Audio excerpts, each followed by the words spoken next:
So hi, welcome to Good Noise Podcast. I'm Shane, I'm Glory. and we're here with, Mike Ziemer from So What Music Festival. and we're asking some questions today about the festival. So congrats on the announcement and everything that's been going on with that. What inspired you to create the festival, So What Fest, and where did the name come from?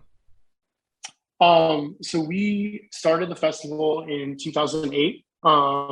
It was called, well, originally it was our anniversary show. The first concert I ever did was in March of 2004. And so 2005 was our 1 year anniversary. 2006 was our 2 year, and so on. By the fourth year, our graphic designer at the time was just kind of like, hey, you should just call this South by So What, because people are coming to this festival instead of going to South by Southwest. And I was like, oh, that's clever. Let's go with that. And so the fourth year anniversary was actually called South by So What. And it basically, because March is always South by Southwest, our anniversary show was always bands coming from South by Southwest to Texas, and then a mix of local bands. So we started getting to a point where we were actually competing with South by Southwest, and they had let us use their name, like the South by name that they own, without any kind of charge or anything. And then they're like, hey, take this as a endearing thing, but you're competing with us now. Like, you're selling tickets all around the world, and if you want to keep using this name that's pulling people from our festival, you need to pay to license it. And we're like, no. So we're just going to call it So What. So we'd already built up the brand. And then in the year that we changed it to So What, it's also kind of like a transition period where we had already booked Riff Raff 1 year. We'd already booked G-Eazy 1 year, but we hadn't really gone heavy into hip hop. And we kind of wanted to rebrand our festival as like, who cares about genres? Who cares about any of that? Like, all of this stuff flows together. Like, it was always cool at Warped Tour when there was a hip hop stage or an EDM stage or whatever it was. And we just want to be a festival that does what we always saw festivals like South by Southwest do, which is like introduce you to your new favorite band. Like, obviously you go to a festival like South by Southwest or Rolling Loud or Coachella or whatever because of the big headliner names that are worth the ticket price, but then you also catch yourself at like one of the many stages discovering new music. And so we wanted to create that experience for people where they might be on their way to go see their favorite band for the 10th time, and they hear somebody else and they're like, oh, I'm going to go watch this instead. And like, they discover that music. But that's the kind of long answer of how we got the name. Very nice. That was awesome. Yeah, that's crazy how South by Southwest was like, hey, can you stop doing this because you're kind of competing with us now? And they were very kind about it. They weren't like, hey, we're gonna sue you or whatever because you're using our name. It's so funny because like I didn't tell that story for a couple of years just because, like, I mean, I don't know what happens when you get like legal things like that in conversations, and people were like, oh, they got sued by South by Southwest. Like, no, definitely didn't. No. If anything, like, we were the only thing that was keeping rock and metal acts to continue going to South by Southwest. Like, the Artery Showcase and things like that used to be like the place to go at South by Southwest for like the only all ages shows and things like that. We were helping that continue happening. So if anything, it was like a cool coexistence, but it's very easy to see something growing and be like, you're using our name, so give us some money. And nope, sorry. But South by Southwest, I'm pretty sure, is now owned by different people, so I don't care. Okay, fair enough. There you go. So how would you say the process has changed from your first festival up to the one in 2022? Have you become more confident in pitching for bigger bands? Have you become more confident in the festival overall? What has that switch been like? I think it's just been, it's always been people submitting to us. So like, we'll have our handful of headliners that we like really want to go after, but for the most part, even when I first started doing shows, the only reason that I ever got national acts on is because I was doing this local show anyway. And then people were like, hey, I have this band and this band in town. for South by Southwest, is it possible to hop on what you're doing? And then obviously started growing from 3 national touring bands to 10 to 20 to however many. I guess the one thing that stayed consistent is that we're crazy people, and we try to have as many stages and artists as possible and make it a logistical nightmare for everyone who has to load in the bands and everything. But I've definitely gotten more confident in the brand power that we have. And you see that in us going from like a minor league stadium to what used to be a Major League Baseball stadium, getting artists like Black Bear, 24K Golden, 2 Chainz, like stepping it up on that level. And even the artists like Sum 41 and Simple Plan, like in the scheme of things, like those are Warped Tour headliners. And normally, like we've had like Asking Alexandria headline, we've had Under Oath headline, we've had Newfound Glory headline, but really like the just kind of like combination of what we have this year is something that we've never done, and it's crazy to us. And we'll put on the playlist and just listen on shuffle and just like be amazed at like, oh yeah, I forgot about this band playing and this artist playing, and like it gets kind of like overwhelming in the best way. And I mean the stuff mostly comes to us though, and we'll like right now we're kind of like putting out feelers of like, hey, we would really like this artist to headline. Will they be touring next spring or summer or whatever? Ironically, we booked this specific weekend around what was convenient for the Parkway Drive tour, which just canceled, and what was convenient for the I Prevail tour that had another artist that we were extremely excited about that is no longer.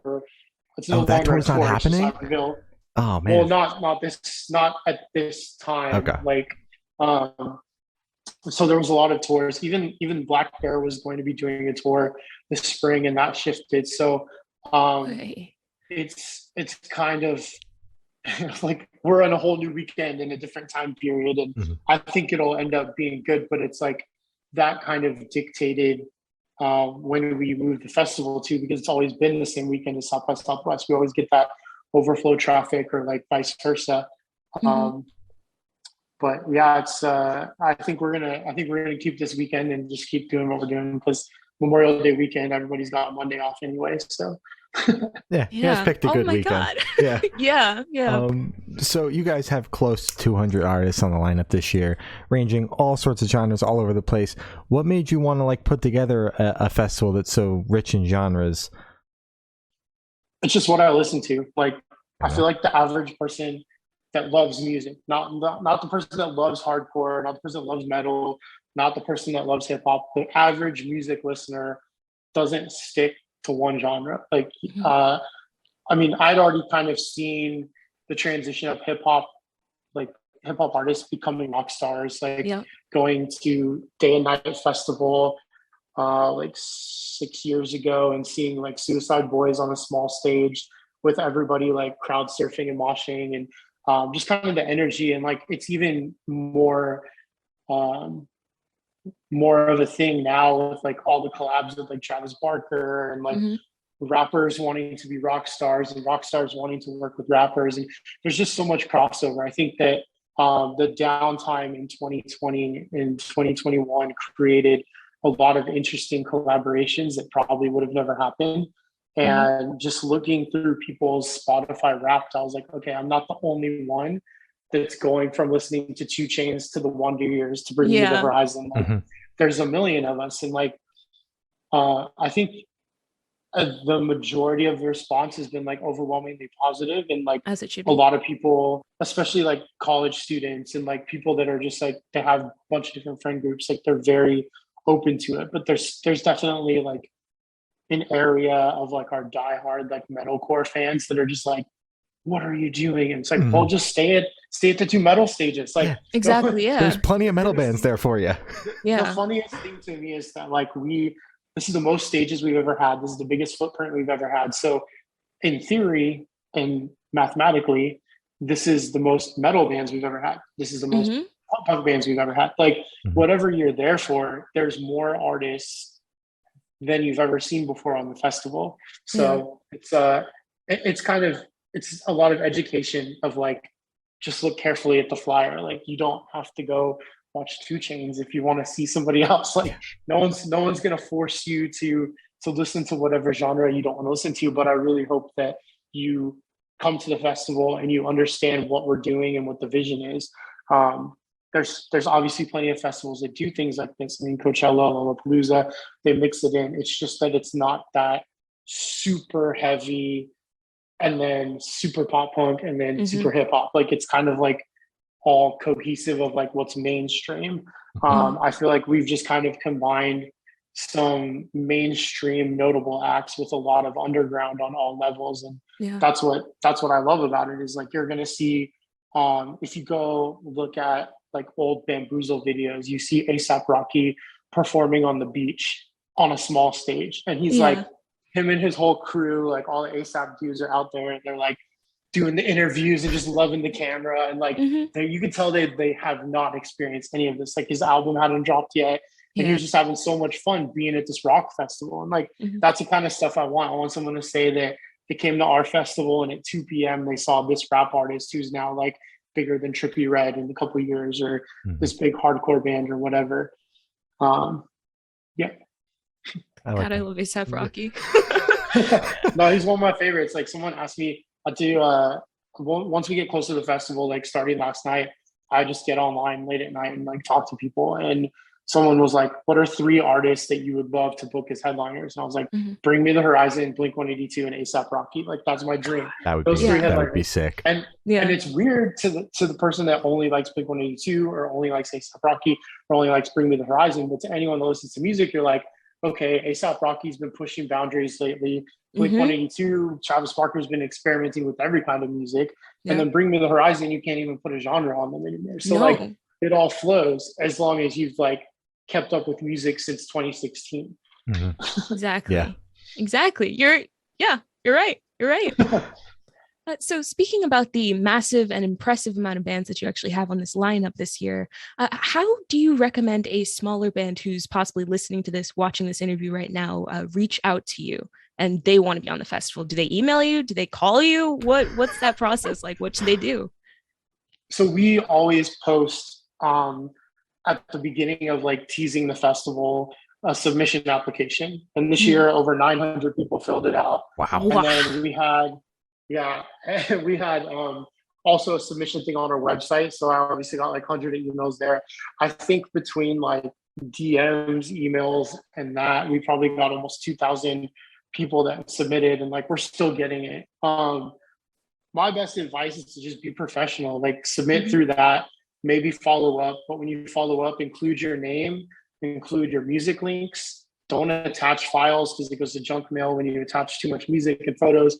And just like, don't be full of yourself. Like I listen to music 24/7. I live on playlists. I'm constantly going, like, if I like this artist, I want to listen to these artists. And like, I'm paying attention to everything. Like, I feel like I have a really good idea of like what's up and coming. So when you send me an email and all you say is, you all need to quit sleeping on me, you're missing out. I'm just like, who are you? What is your music? And what am I missing out on? Like, there's so many artists that just like DM us, and that's their first approach.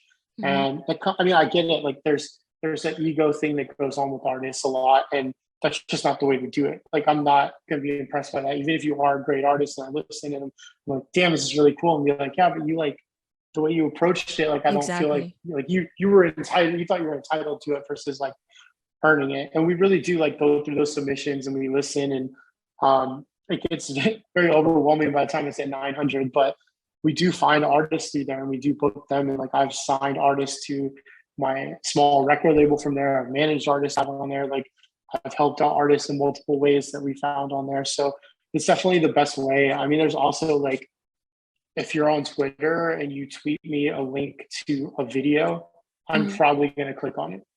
Chances of with like Spotify or Apple Music, like maybe, but if it's a music video, I'm always interested from like a creativity standpoint of like what you did with your music video, and you might be my new favorite band just because you sent me your music video. So I definitely recommend that. I'm like very active on Twitter, like too active. I think my PR company has me on alerts, and I feel bad for them because they always see things like immediately, and I'm like, you have to have me on alerts unless you're just like 24/7 also on Twitter all the time. Exactly. And they've got too many emails to answer to be on Twitter 24/7. Right? Exactly. Wait, so you mentioned that overall, probably this year for this festival, you guys got 2,000 submissions. Do you personally go through every single submission, or do you have like a team that kind of whittles it down and then brings together like 1,000 for you? I listen to as many as I can. Keep in mind, like we started teasing the festival probably last summer. So like it goes in waves. And I only post about it again, like once I'm kind of caught up on it. So after the initial like blast of like submit your music, it kind of like trickles in. There's definitely been years where it was in like 300 range, 400 range, where I've listened to every single artist on there. It's 5 seconds. I hear the opening notes of your music video and I'm just over it. Sometimes it's the full song and then clicking more songs, but I try to listen to everything that's sent, and sometimes I don't get to it until after the festival. Like right now I know that we're full, so anything new that comes in I'm just not going to check out right now, but I might look at it later as we're like thinking of signing artists to our record label or we're working on other festivals. Like I also emailed everybody and said thank you for submitting. Submissions are now closed. However, if you would like to attend the festival, we'll give you a 25% off discount code, and you can save money on the tickets. No one really took me up on it, so it's weird. What the fuck? That's 25% off the fucking ticket, bro. Come on. They're just like, let me know if a slot opens up. I'm like, okay, well, it's not going to happen. Yeah, that's not happening. Listen to the Parkway Drive because their slot just opened up today. So what should attendants kind of expect going into this festival? Especially like there's some hesitancy with music festivals after the whole Astroworld thing. So like what are you kind of saying to the attendants? That's part of like going crazy on Twitter last night. I kind of went into all of that. Like basically, our festival is at a venue that could technically fit probably like 50,000 people if we used all the seats, if we used every inch of everything that's outside the stadium. But we capped tickets at 20,000. I don't think it will hit 20,000. If we do, that's great. But point being, the space is big enough for 50,000 people, so it'll be easy for you to get a little bit away from stages, sit down with your friends, hang out, relax. There's a concourse all around the stadium that's shaded, that's covered, that has seats. There's water fountains everywhere. There's indoor bathrooms. There's porta potties outside. There's hydration stations. There's multiple EMT stations. There's water at the stages in case you need it. There's emergency people there. There's security. We've taken every precaution possible on our end, and our goal has always been to be a festival that is by fans for fans. Like we're never going to try to squeeze every last ticket and dollar. And like another thing I posted last night is that we have a hotel portal on our website, and we bypassed getting a commission on it so that attendees could get the cheapest possible room. So instead of them tacking on like $10 a room or whatever so that we can, ultimately make a couple $1,000s extra, we just decided to opt out of that and have a lower rate for the fans. So I think you experience a festival that's put on by people that give a shit. Like we want people to have a good time. I remember the last time that we had our festival, there was a lot of people speaking out about things that were happening at music festivals, how guys were being creepy, how they felt uncomfortable. And I tweeted my number out and I said, if you're at So What Music Festival and there's anybody making you feel uncomfortable or anything, please text me. If you don't feel comfortable with me responding, I have females on my team that can come, or I have, security that can come and find you or whatever.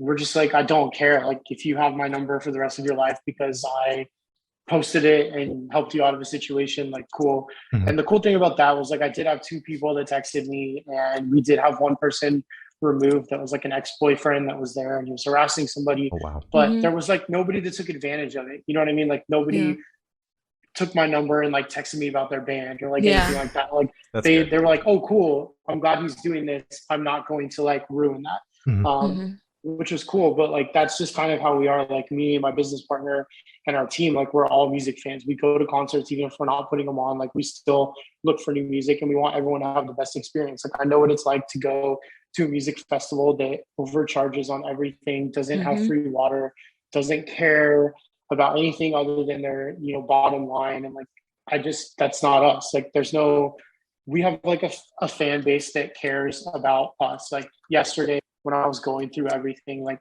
and posting all these different things, like a bunch of people were just making comments about how much they like love and appreciate us, and like asking if they can meet us like at the festival. Like, will you be around so that we can meet you? Like like we don't care about the meet and greet, we get to meet you guys. And like it's just cool. Like that's kind of how it's always been for me, like since day one. Is like I've always been the face of this company and just tried to make it as much about the fans. And like we listen to people. Like we've gotten in arguments with venues when they've posted that ticket or parking is going to be this price and then it's double that. We're like, nope, you're either not charging for parking or you're doing back to what you were, or that's cool. We're just, you know, like you can't just do things like that. And like I've already given people a heads up that parking is going to be expensive because the Big 12 tournament is going on for baseball. It's the first weekend of summer, really.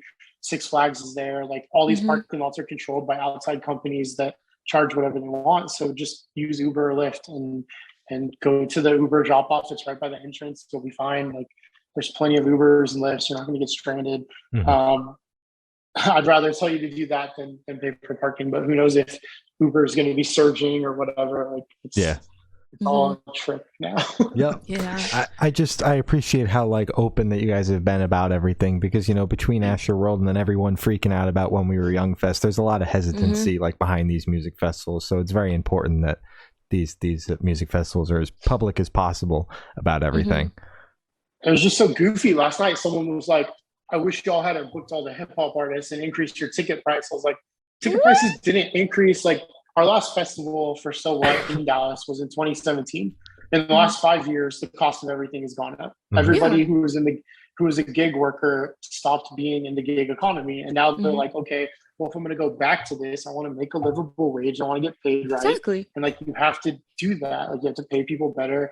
All the equipment costs more. Gas prices are more. So like we could remove the entire rap lineup and it's still going to be like $100 a day for a ticket, which is cheap. Like when you get it down. But even like, again, when I made that comment, everybody was like, well, the people complaining are never going to come anyway. And all the people that are coming appreciate what you're doing. And I'm like, thank you. Like we have the best fans. Like there'll be people on our posts that like are talking shit. And like somebody, at least one person, sometimes as many as like 10 people have already responded to them before I even see it. And they're just like, no, these guys would never do that. Like people were making TikTok videos when We Were Young was announced and we were announced. They were making videos about how both festivals were fake.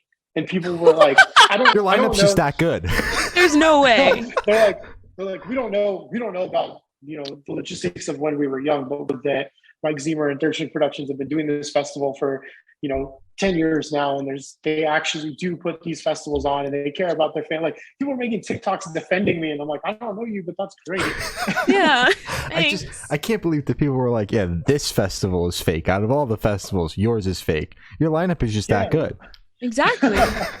It's hilarious. Like, but they just like, so part of hyping up a festival for bands is being like, holy shit, can't believe we're playing with this artist, or didn't realize that this artist was on it. And so people were like, oh, the band wasn't even aware they were playing. I'm like, you can't possibly tell. Like when an agent tells a band they're get a festival offer, they either confirm it or they don't. They're like, oh, who's a couple other artists we'd be playing with? They don't get a list of 250 names and it's like, here's everybody that's confirmed. They don't get the ad mat 2 months beforehand. Like, come on. Exactly. Exactly. So speaking of the lineup, what act that you booked made you kind of just go, oh my God, there's no way this is real? Which act was that for you? And maybe one from When each we got genre. Oh, yeah. when we got the 2 Chainz confirmation, I Yep. didn't think it was real. I was like, there's no way. Definitely the 2 Chainz one. Like Trippie Redd makes sense. He collaborates with a lot of people in the rock world. He's Trippie. done songs with like my friends in Polyphia and Dance Gavin Dance and stuff. So like it made sense that he would want to do this. Same with Ray Strummer. Like they were one of the first rap acts that like I literally went into the crowd at Camp Flog Knock in LA and ripped my pants open in the pit to them, like just going crazy. Like, that's the dream. Like, Camp going crazy. And then I walked out and I was like, oh my God, my pants are ripped all the way. That's how you know you had a good time in the pit, you know? Yeah. But I mean, like 2 Chainz was one. Let's see. I mean, we've booked Parkway, we've booked I Prevail. The Ghost Inside, definitely. I didn't like. They're very picky about what they do. They barely ever do anything because of the accident that they were in. They do a few shows a year, and that's that. And then I would say Black Bear. Like for me, Black Bear was more of like a full circle moment because we booked him on the acoustic stage when he used to go by the name Matt Musto. Wow. And like I've stayed in touch with him when I moved to LA for a couple of years. Like I would hang out with him and Mod Sun at their house, and like they were still like he wasn't Black Bear that you know today, and Mod Sun wasn't Mod Sun that you know today. They were just two dudes that were like literally in the studio and creating every single day. And it was really cool to be around that sometimes. But to see him on a headliner level, like he's doing that big Red Rock show like a couple of days later, which screwed us over because everyone thought we were going to announce Neck Deep. When we didn't announce Neck Deep, they're like, "Where's Neck Deep?" And then we announced Chase Atlantic, and they're like, "Okay, that's fine." Yeah, we'll take that. But yeah, I mean, even Chase Atlantic's like another full circle one because we originally confirmed them in like 2015 to be the first U.S. show that they ever did. They were coming for South by Southwest, and they're going to play So What as a warm-up show. And then they just canceled all their plans. They needed to finish their record first. And so we've never worked with them. Like I've been friends with them ever since. Like when they got booked on the festival, they all added me on social media. We like started talking strategy of like how to put their band in the spotlight when they were that small. When I moved to LA, like they were always around and I hung out with them. And like, so having them go from like, we were going to debut them to now like hundreds of millions of plays and sold out tours. Like it's just really cool to see that.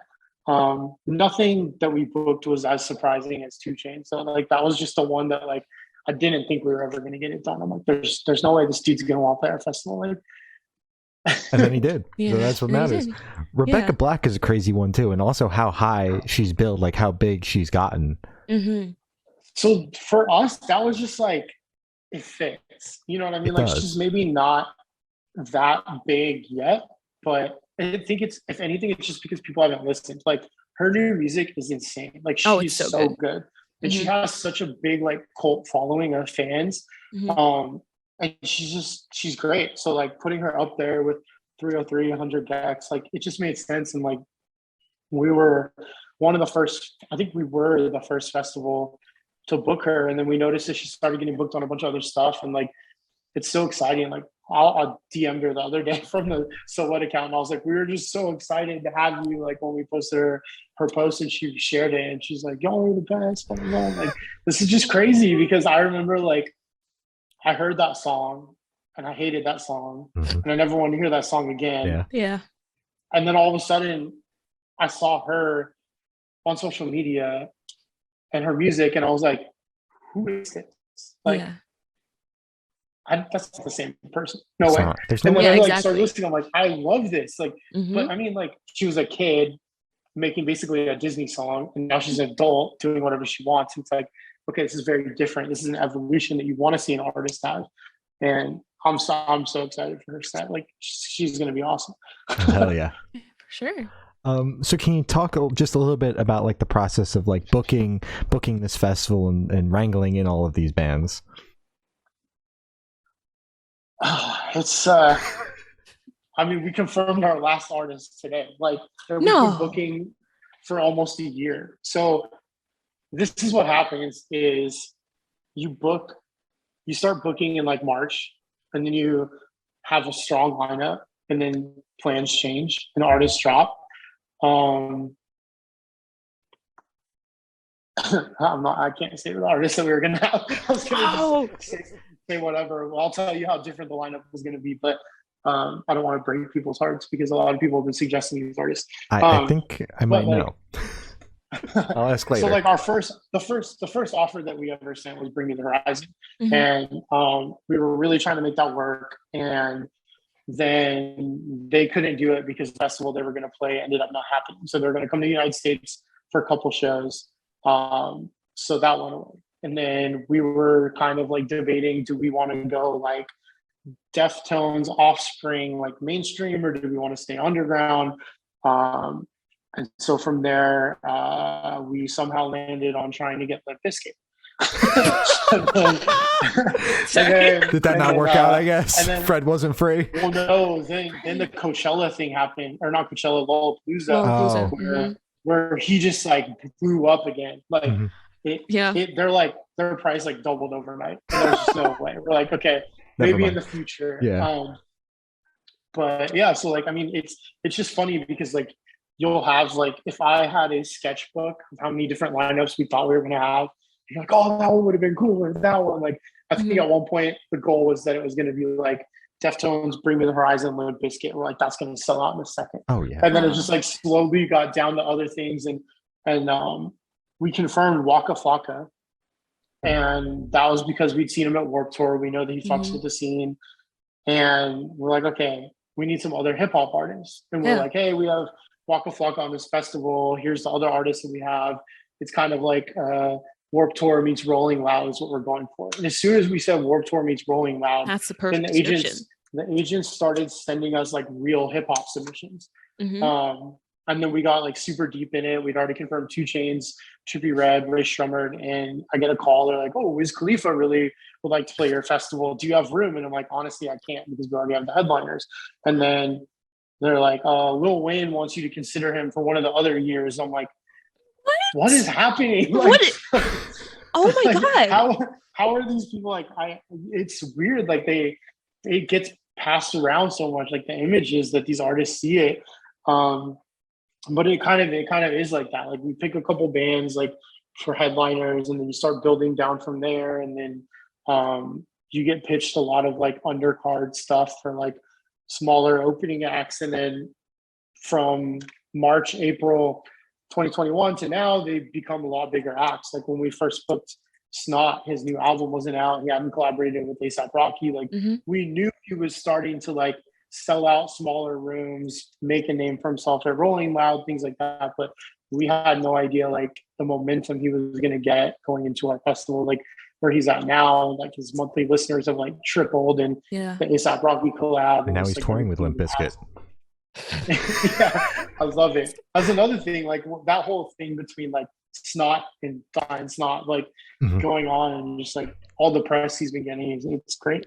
But yeah, I mean, it's like playing Tetris, and because you book this artist, and then you want this artist here, but this artist thinks they should be here. So then you move them over here where this artist is clearly bigger than them. So they're okay being second. And like, then you kind of work your way down, and it's a lot of like shifting availability and things like that. And that's why you like book a festival starting like right now, and then don't announce anything until the fall and hope that, you have a final lineup. But we actually, like 2 hours ago, we confirmed Scary Kids Scaring Kids. Holy shit.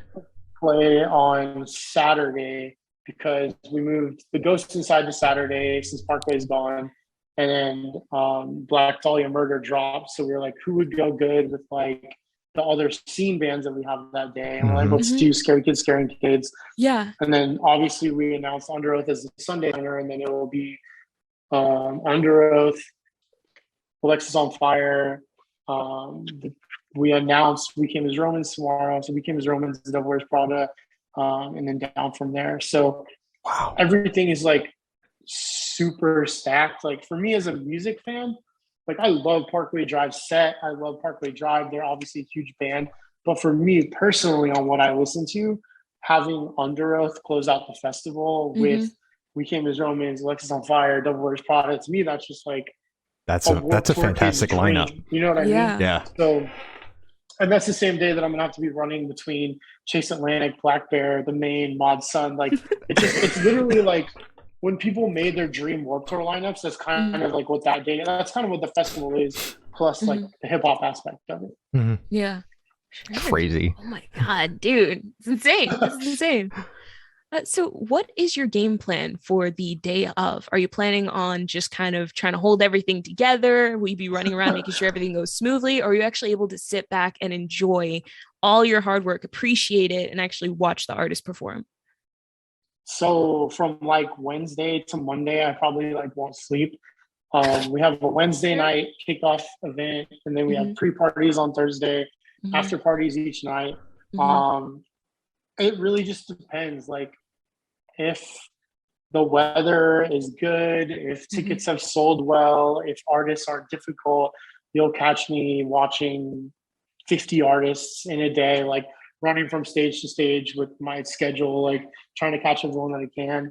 If there's weather issues, if there's security problems, if there's complications with an artist, like I may spend the entire day running around putting out fires.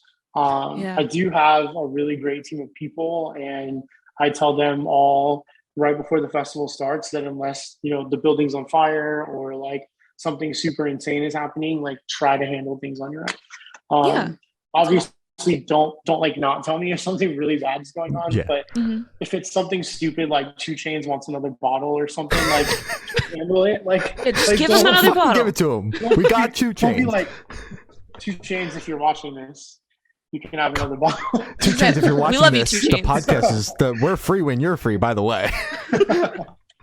But yeah, you know what I mean? Like there's always going to be things that come up, but it's just like the level of importance. And there's been a lot of festivals where like usually the first day is the most stressful. And then after that, it's kind of like everyone understands who they're working with, like who to call for certain things. And then like less and less gets put on me, but it's kind of a bummer that everything gets like everyone gets in the groove by like the time the last band's on for the festival, and you're like, all right, well, next year we're gonna do it all over again. Exactly. But I do enjoy it. Like even on festivals we've had where like everything that can possibly go wrong, from horrible ticket sales to bad weather or whatever, like I still find a way to like enjoy the artists that I get to see. And even when I like get bummed out, I'll just go on social media and like see all the positive things that people are saying about the event. And like it's like impossible as somebody that curates events to really be in a slump, because at any given time you're going to see exactly what you need to see. And usually that's like, so what music festival is my first festival, I can't wait to go again next year, or like people reminding you that they met their fiance at the festival or whatever. Like I got an email today of people asking if they can get married at the festival because they met at the festival and they never thought the festival was going to come back, and now like they want to get married there and they're wondering how that can work. And I'm just like, I want to make that happen. Let's make that happen at the festival where these people can get married. But yeah, it's crazy, but like I love the chaos of it. There's like almost this level of like post-festival depression where like you're not anxiously checking ticket counts, you're not anxiously looking at your phone, you're not like what should I be posting right now about the festival. Like you're just, it's over. Like your whole year's worth of work is over, and like you get bummed, and then you're like, okay, well, let's start on next year. Exactly. Start all over. I love that. Hell yeah. And I'm glad that everyone kind of gets their shit together by Sunday, which is like your day for the festival, the big one for you. So try to make the last day my favorite. Hell yeah. Exactly. So this question should be super, super quick. Off the top of your head, I want you to describe the festival for just anybody listening in 3 words as fast as you can. Mixed genre festival. There you go. Yeah, that's it. Yep. So where do you see the festival in the next 6 years, since it'll be your 20th anniversary? I'm old. I mean, honestly, like I see us doing this festival in different markets, not in the idea that most people have of like something that needs to replace Warped Tour and tour the country. I think there's select markets that we would do really well in. We sell tickets, like aside from Texas, like our biggest markets, Oklahoma is basically like our stepbrother, so it doesn't really matter. Like, but aside from that, it's like the Midwest, we get a ton of tickets from New York, Florida, California. So like doing something in one of those places, I would love to do this festival in Florida. I would love to do this festival somewhere in California or Vegas. Like Vegas, there's not the same tax implications as California, and everyone in California will drive to Vegas, so it's like a better thing. Yeah. But yeah, California, it's very expensive to do business there in general. It's expensive to do anything in California. Same with New York. But yeah, I think that we'll keep growing this festival and not necessarily having it be like every year has to be pop punk, metal, and hip hop. It's kind of like the direction that music's going. Like if we at some point decide that we want to have an EDM stage, we'll incorporate EDM. If we want to, have EDM and hip hop, or like, one of my favorite festivals is Fun Fest, and they were around for 10 years, and they did a black stage, which was metal. They had a blue stage that was like hip hop and like poppy indie. Then they had an EDM stage, and then they had a comedy stage. So that was always really cool. Everything about it was just like literally fun. Like that's what it was called, Fun Fest. Like, that was one of those festivals where like you go from seeing two kids catching up to you already. 2 Chainz to the Blood Brothers to Refused, and then like back to like Explosions in the Sky playing instrumental music. Like it was always a really cool event to go to. So that's kind of like what we'd like to evolve into. I'd love to do different markets. Would love to continue staying independent or partner with another independent company. We've always had those conversations with like Live Nations and AEGs and like those big corporate companies, and like it's just not our brand. Like we would have to sacrifice like who we are to do that. And also like they want you to focus on like one thing, and I'm a crazy person and I do a million different things. So I couldn't just be a talent buyer where like my day is over at 7:00 because I'm not getting any more emails. Like I love to do a bunch of different things. Like wearing my record label t-shirt for Third String Records right now. Like it's a whole other thing. Always got to stay busy. So for the last couple questions, we're going to shift completely away from your festival and go straight to death row. Boom. So if you're on death row, what would your last meal be with a drink? Ribs. Okay. Ribs. Okay. What are you watching? And what are you drinking? Man, that's hard. I drink vodka soda, but that's like not a good last drink. I think a really good old fashioned. Okay. Right. Perfect. So if you could live in one fictional world for a week, where would you live? Star Wars. Any other worlds in Star Wars? Star Wars? That's good. The cantina scene. I would just live in the cantina scene. I would be the promoter for the cantina band. I love that. I love that for you. Yeah. Oh my God. They'd be the biggest band in the universe after the week. Yeah. True. Yeah. So I've now asked the last question, and every single person we've spoken to has said that it is the most important question. What's your favorite color? Purple. Purple? You have a specific shade of purple? I remember when I was in high school, I had this purple shirt. It wasn't like bright purple and it wasn't dark purple. It was just in between. And my mom would always be like, that shirt looks so good on you. And then I go to school with like the most confidence. I would like talk to the prettiest girl, and she still wouldn't talk to me. But like, it was worth the shot, man. Worth the shot. Like it was like my senior, like not my senior, but it was like one of my school pictures that year, and like everything. And like I don't know, I just always loved the color, and like it's kind of like a before its time thing for me, because I was like very much like I'm gonna claim purple when like it wasn't like cool for guys to say they like purple. I was like, I'm gonna be a guy that likes purple. I don't care what are you gonna say. Like I was the same height I am now, which is 5'11" when I was in middle school. So like come say that's my favorite. Exactly. Yeah, the trendsetter. It's always been my favorite color. Oh yeah, all right. Love that. So as I said, that's all the questions we have today. Is there anything that you would like to plug? Just the festival. I mean, come out to Still Up Music Festival. If you see me running around, say hi. You can follow the festival on all social media. It's Still Up Music Fest. You can follow me. I retweet myself enough that you'll find me very quickly. Yeah. All right. Perfect. Well, thank you for now. This has been Mike Ziemer, and we have been the Good Noise Podcast.